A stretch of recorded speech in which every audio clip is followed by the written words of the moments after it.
And what's nice about this brush is you can kind of put the edge towards your crease and let your crease kind of guide where your lid shape is.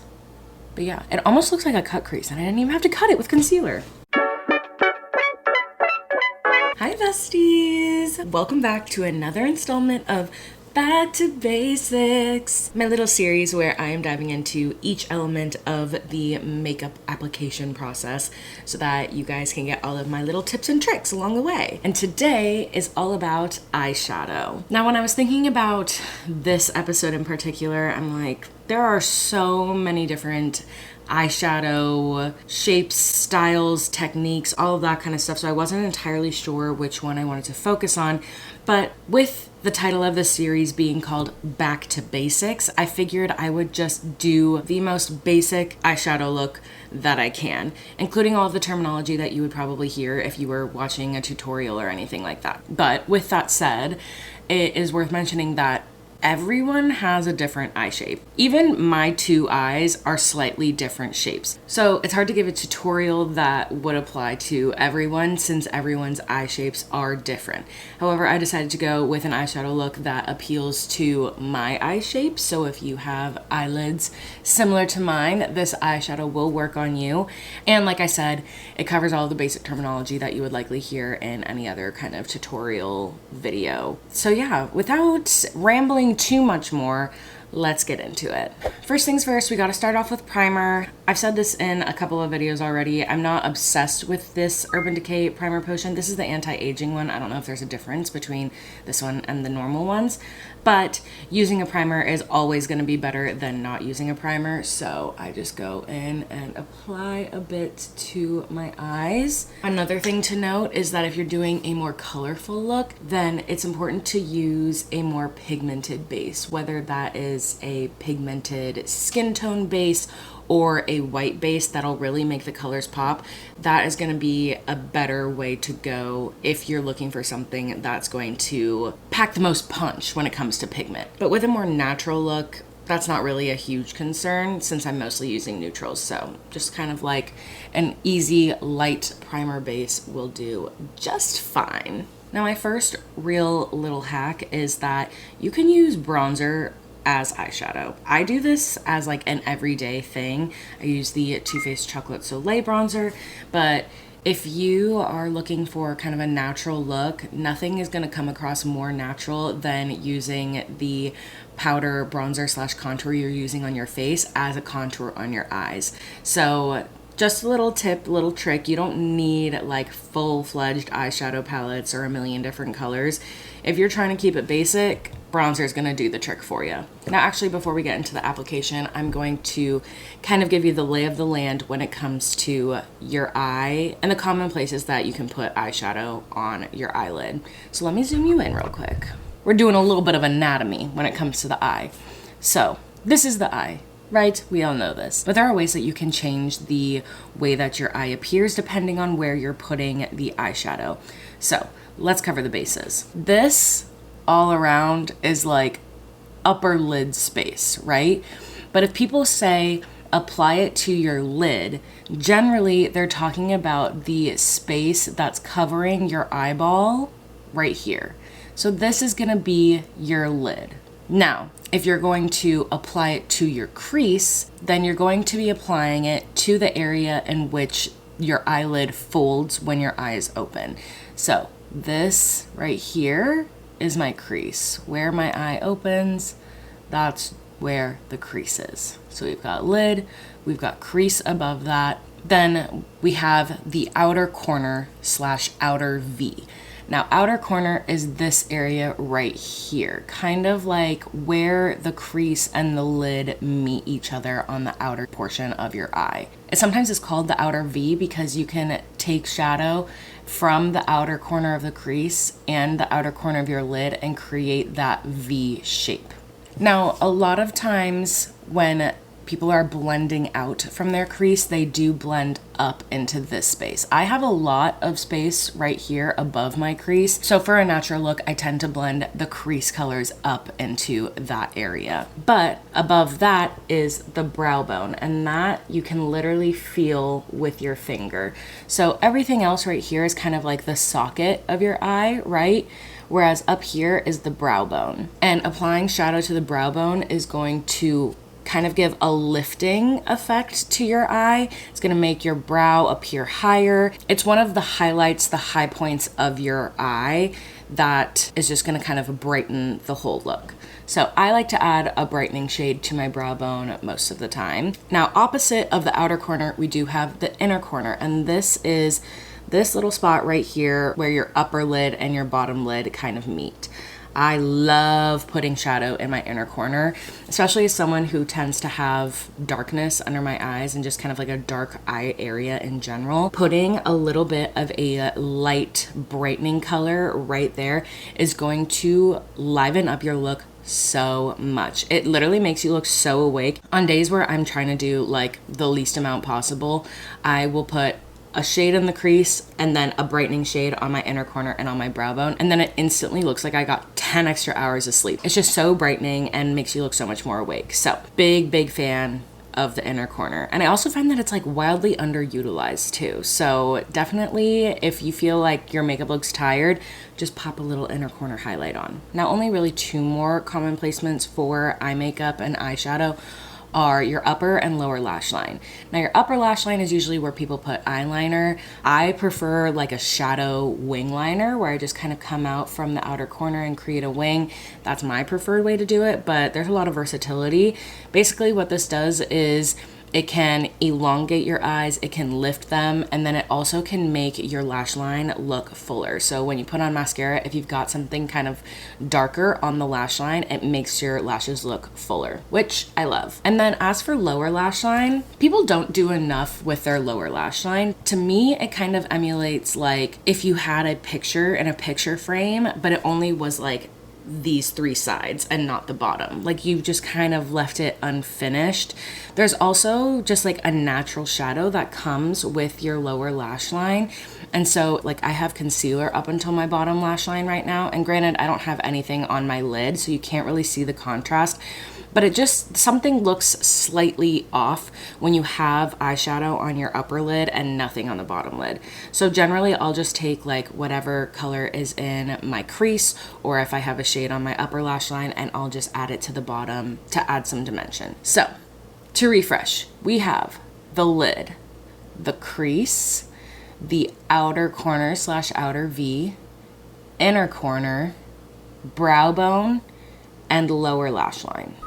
We got that, team.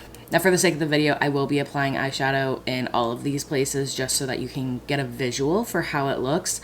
But not every time you do your eyeshadow do you need to apply to every single one of these locations. You can kind of mix and match depending on the look you're going for and just your kind of overall personal style and aesthetic. Like on an everyday basis, I put one color sweeping through my lid and crease. I do inner corner, brow bone, lower lash line, and like a winged liner. But like I said, it's very much like mix and match, whatever's your vibe, go with that. To start, I'm going to go back to my bronzer, and I'm gonna take this nice fluffy brush. I love a big fluffy brush like this. It also helps because I do have a lot of lid space, so this covers a lot of that ground without needing to go back and reapply a lot.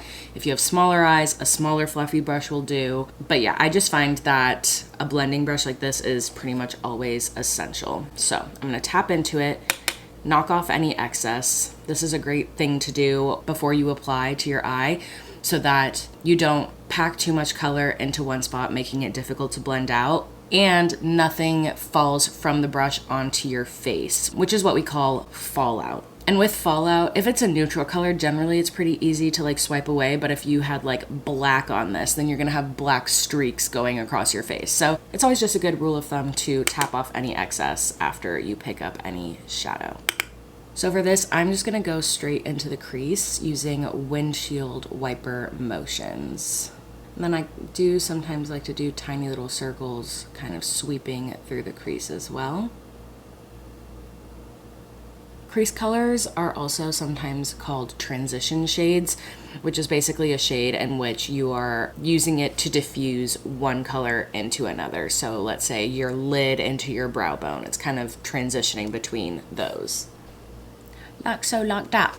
Now for the rest of this look, I'm just going to be using what is in my Anastasia Soft Glam palette. And this just really goes to show that if you find a palette that has all of the kinds of colors you need, you really only need like just the one. Unless you're someone that likes to play and explore with your makeup, you don't need to have like 1,000,012 palettes. You just need one with the colors and the tones that you like. So I'm going in with this colorway. Like I said, I used bronzer in my crease, but I really could have used like these shades to accomplish a similar look. Next, I'm gonna take the shade Rustic, which is like a slightly darker brown, and I'm gonna use this fluffy brush. It's a little bit wider, a little bit angled, if you can see, but it is thinner than the other brush. So I really like this one for applying to my outer corner, outer V, and that's where I'm gonna take that shade Rustic. So a little bit on my brush, tap off any excess, and press it into the outer corner. And I'm just kind of stamping it into place right here. I'm not trying to blend it out necessarily all that much.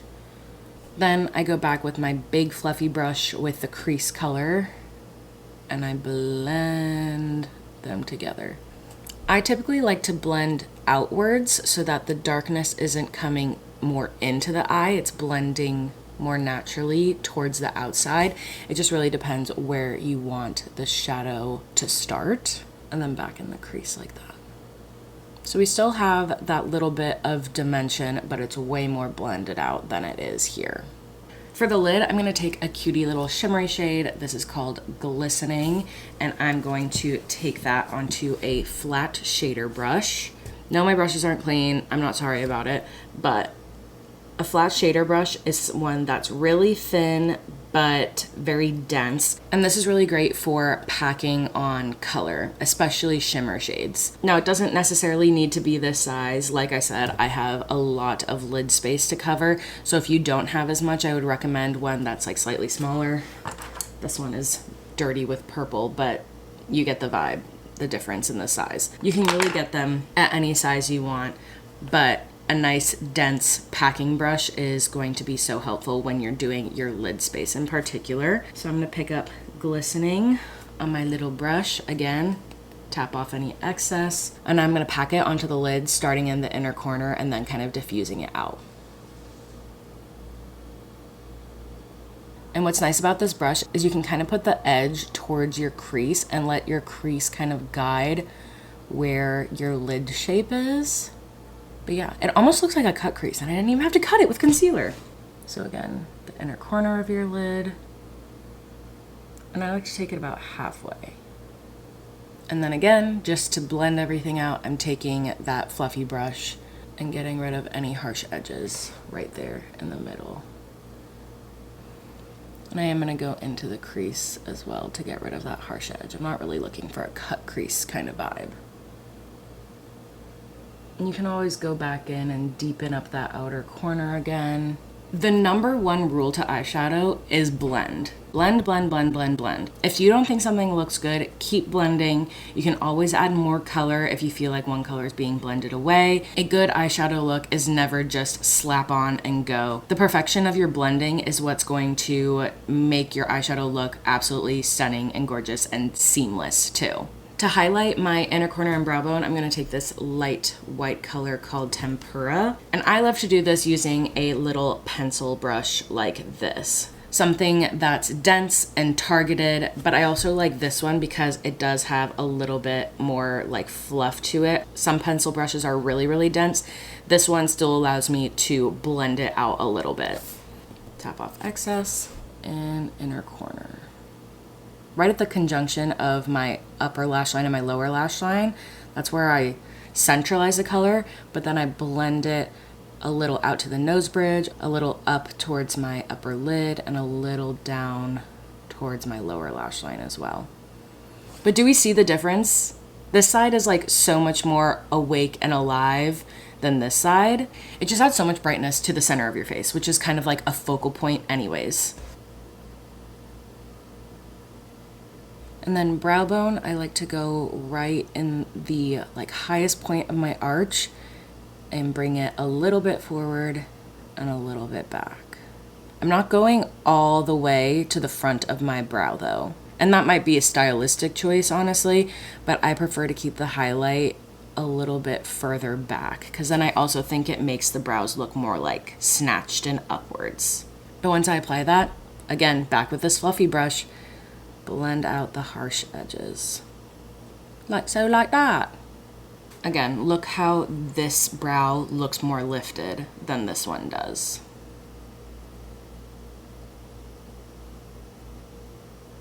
Let's just go ahead and do lower lash line. I'm gonna take the same color that I put on my outer corner, that dark brown rustic color, with that same angled brush, and I just look up and kind of just go along the lower lash line.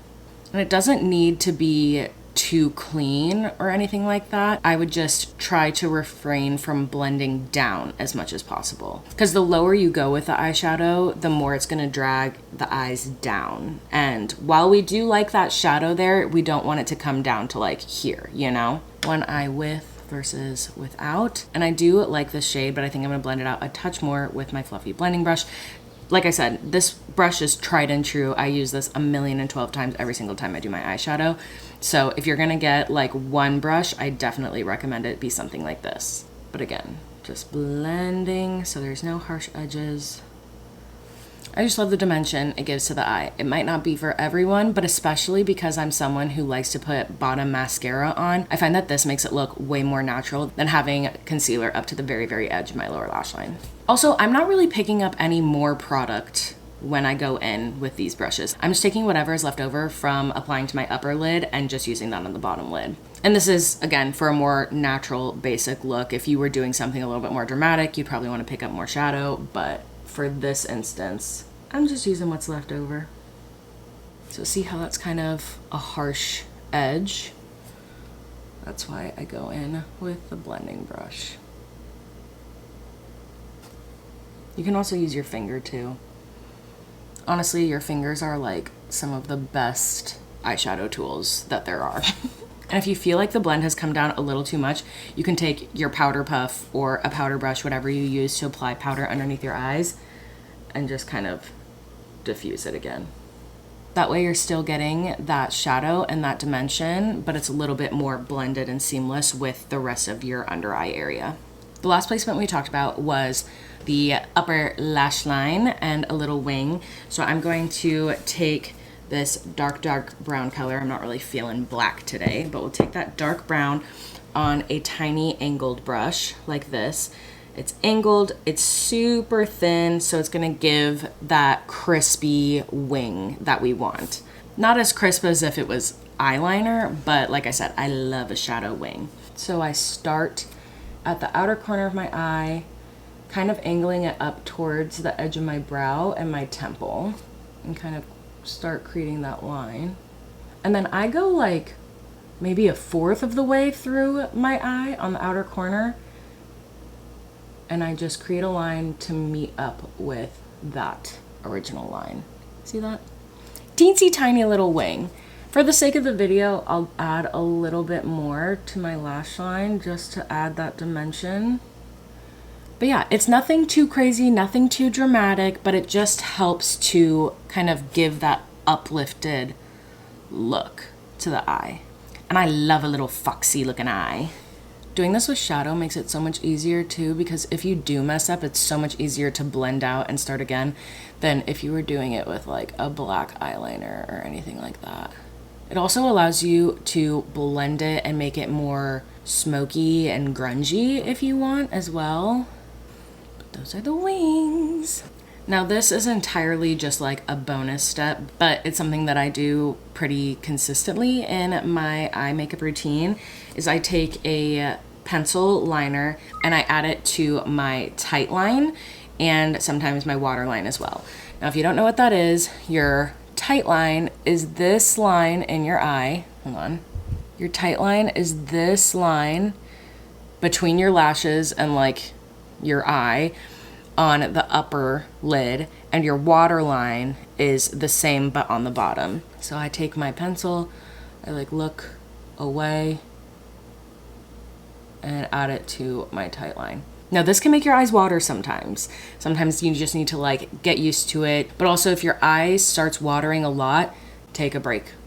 It's not a race. Let your eyes get back to a normal state where they're not so wet, because also the pencil won't pick up as well if they're super wet. So take a breather, fan your face, and then go back in when it's a little bit drier. But I just love the definition it adds. It makes my lashes, I feel like, look fuller. So that's why I like to do it. And then if I add some to the waterline, I really just like to do it on the outer corner to kind of, again, give that foxy, snatched look. So we can kind of see the difference here in the way that the eyes look with the liner. Ugh. See, even my eyes water, and I do this often, so don't feel bad if your eyes water too. But guys, that's pretty much the eyeshadow all complete. Hitting all of those different placements on the eye with different eyeshadows, you can see that it still looks very natural, very easy, everyday wearable. Obviously, you can use more intense colors if you want it to be a bit more bold. You can use colorful shades if you want to make it look a bit more like exotic and fun. But despite the fact that I put so many different shadows on my eyes, it still looks very simple. So really, this is all very customizable to whatever kind of look you are looking for. And really quick, before I put on mascara, I want to show you what it looks like. And now I'm gonna put on mascara so that we can see the final look all together. Okay, besties, this is the look all complete with mascara. See how the lower lash line, now that we have the mascara on there, just kind of like looks more cohesive, you know? Obsessed, love it, gorgeous. Now obviously this was a very simple, basic look. If there are any other eyeshadow styles that you would be interested in seeing me do a tutorial on, then make sure to let me know down in the comments.